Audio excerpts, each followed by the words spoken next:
Let's cycle through the most realistic combinations for Donald Trump to retake the White House by reaching 270 electoral votes this November.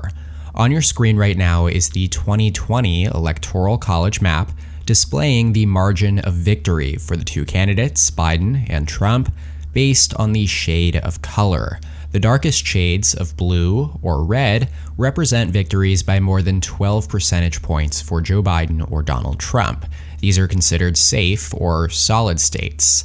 Likely states are those with margins between 7 to 12 points, filled in with the second lightest shade, while lean states occupy the 3 to 7 point range. And then tilt states were decided between 0 to 3 points, here colored in the lightest shade. Looking at the Electoral College count, remember 538 electoral votes are up for grabs, with a simple majority, 270, needed to be elected president. At face value, 306 votes for Joe Biden and 232 for Donald Trump may not make it seem like this election was very close, but it is critical to note that Trump came within just a few thousand votes out of nearly 160 million total ballots cast from being elected to a second term.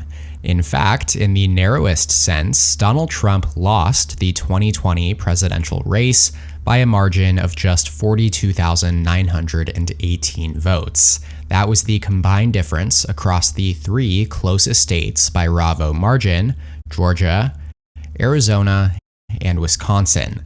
If Trump had managed to flip just 10,457 votes in Arizona, 11,779 votes in Georgia, and 20,682 votes in Wisconsin, the Electoral College results would have been deadlocked at 269 to 269 votes each. And in that scenario, Trump would likely have won the election, as in the event of an Electoral College tie, the House of Representatives votes to elect the president, and the GOP would have controlled that process at that point in time.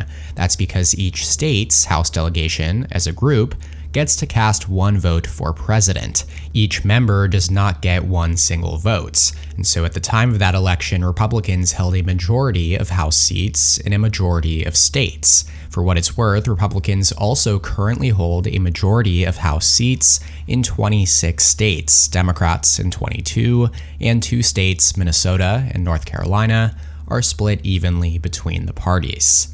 Now, saying all of that, it's not like the Trump campaign knew they were exactly 42,918 votes shy of winning these 3 states. And even if they did, it would be impossible to target voters that precisely, so there's no guarantee that they could have pulled it off. It's also true that if Trump had put more effort into winning these 42,918 votes, he might have lost support elsewhere. That being said, candidates do possess some capacity to sway voters by strategically allocating their time, funds, and messaging. Otherwise, campaigning wouldn't exist, after all. So, with that in mind, the better a candidate, in this case the Trump campaign, understands how many voters they need to sway in a particular number of battleground states, the more successful they will be. Now, obviously, while pinpointing that number to an exact vote count for the 2024 election with extreme precision is not possible, the 2020 presidential election does give us a solid foundation from which to work. So, with that said, let's translate these 2020 results over to a 2024 Electoral College map, with the updated electoral vote distribution following the 2020 census. And as you can see here, the Electoral College top-line count as a result of the census shifts 3 votes in favor of Republicans, now at 303 to 235. That's due to population trends across the US slightly favoring Republican-held states. Now, while 2024 in all likelihood will not be an exact replay of 2020, that year's electoral map is still the best template that we have, especially considering that 2024 will be a rematch of that very election. And by looking at the routes that Trump had to victory last time, we can also see the most viable routes that the presumptive Republican nominee will have in this election as well.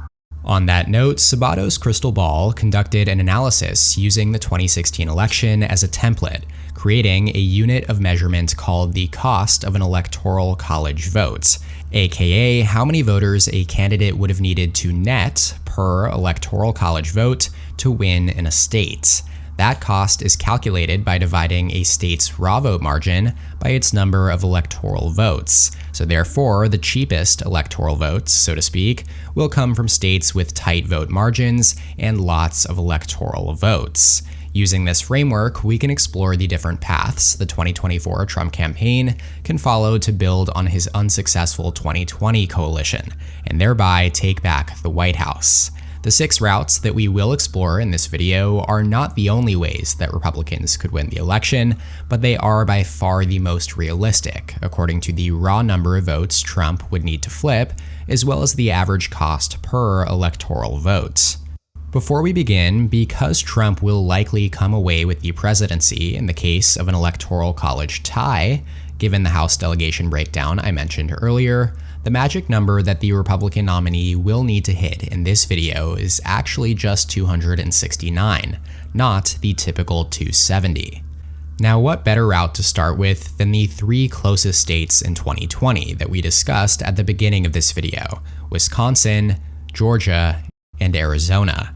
Biden carried these states by 11,779 votes, 10,457 votes, and 20,682 votes. And so, with the 37 electoral votes that these 3 states combine for, the average cost per electoral vote comes out to 1,160.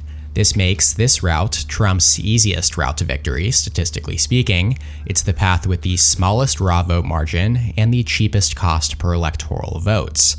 That being said, one thing that may be a challenge for Republicans is to find a cohesive message that will appeal to the distinct electorates of these 3 states, both regionally and demographically.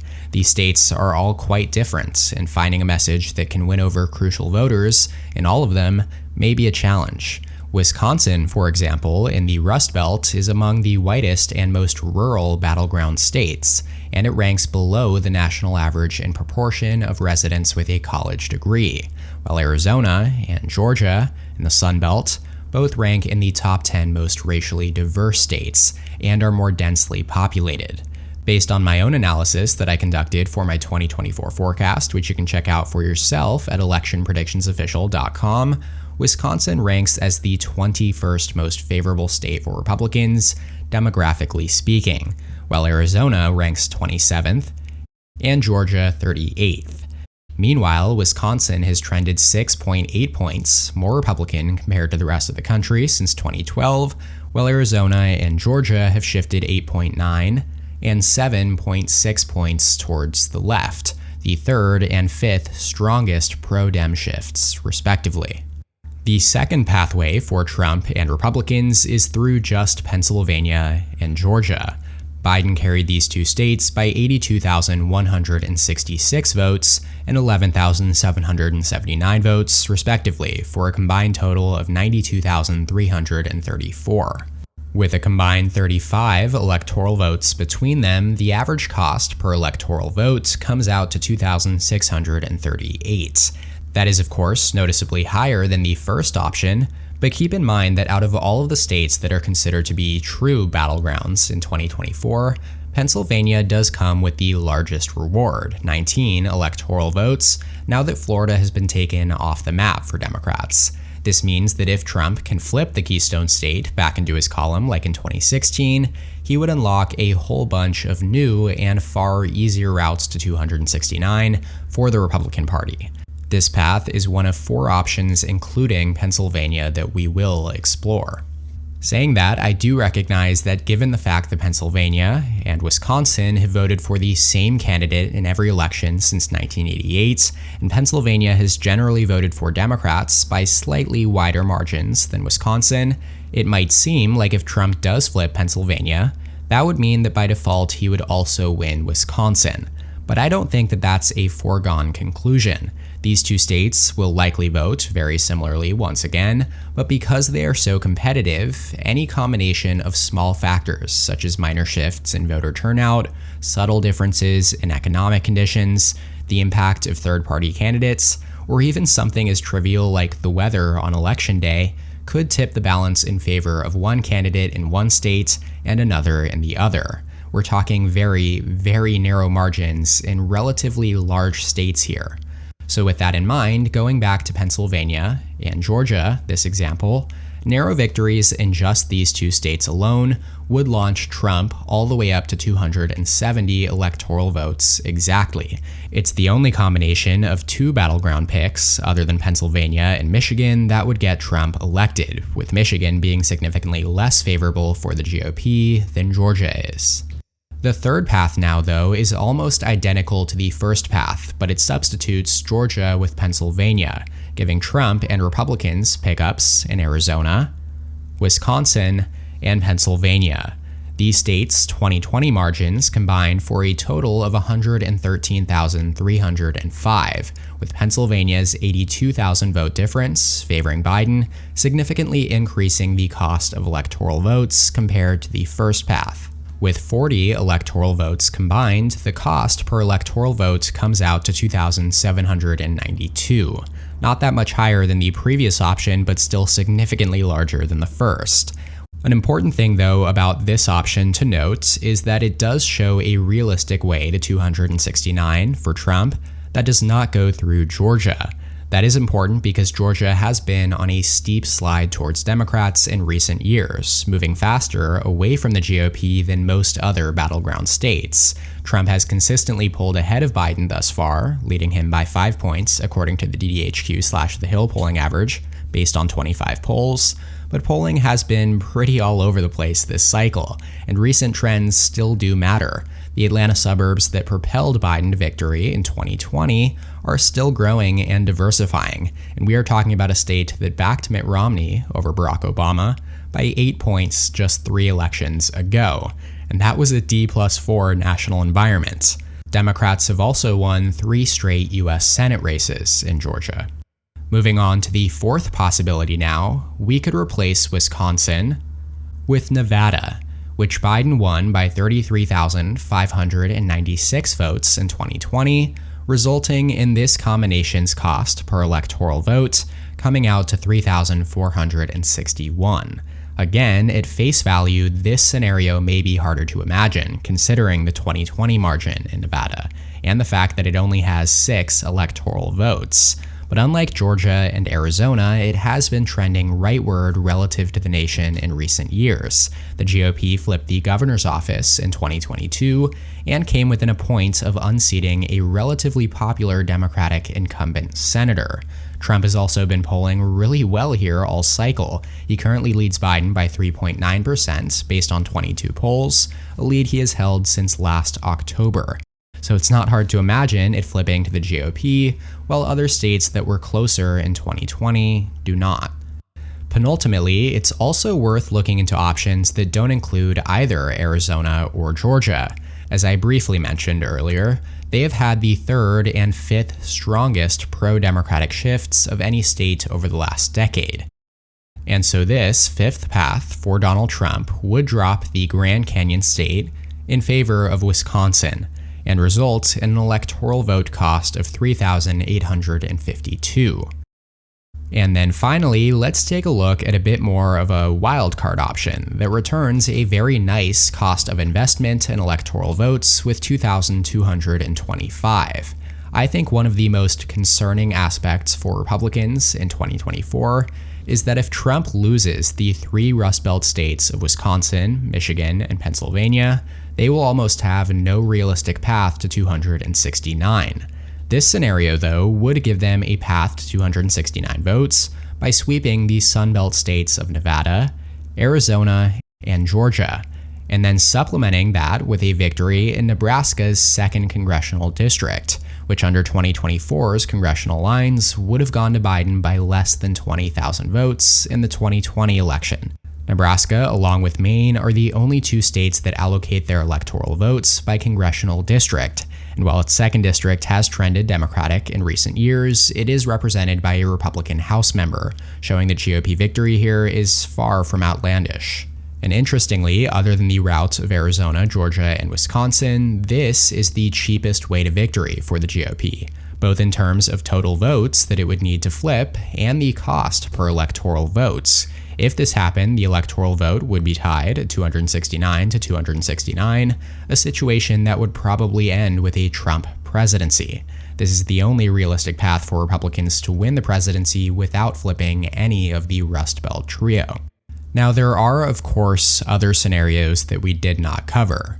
Say perhaps that Trump manages to win back Michigan or New Hampshire.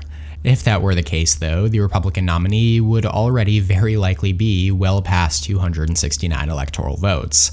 If, on election night, Michigan or New Hampshire, or a state like Minnesota for that matter, appear to be in play for Trump and Republicans, I would say with near certainty that the Biden campaign would have already accepted its doomed fate.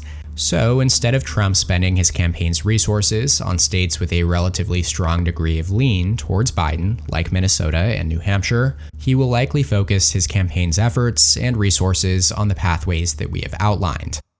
Saying that, the nominees of both parties would, of course, still be smart to expand their strategy to as many states that they think they have a realistic path of winning, as it doesn't necessarily hurt to shore up your chances in as many battlegrounds as possible. But a winning campaign would likely identify one or two of their most efficient pathways and direct most of their resources in that direction. That is all for this video. You can feel free to let me know your comments and thoughts and feelings in the comment section down below. I appreciate all positive or negative comments. Also, make sure to let me know down there what other 2024 related videos you would like to see in the future. Shout out to my channel members on screen here. Thank you so much for your support. If you would like to become a member, go ahead and click the join button below this video to receive exclusive perks. Make sure to subscribe to my channel down below and please leave a like on the video if you enjoyed it. You can check out more content from my channel here, and as always, thank you so much for watching. I'll see you next time. EP out.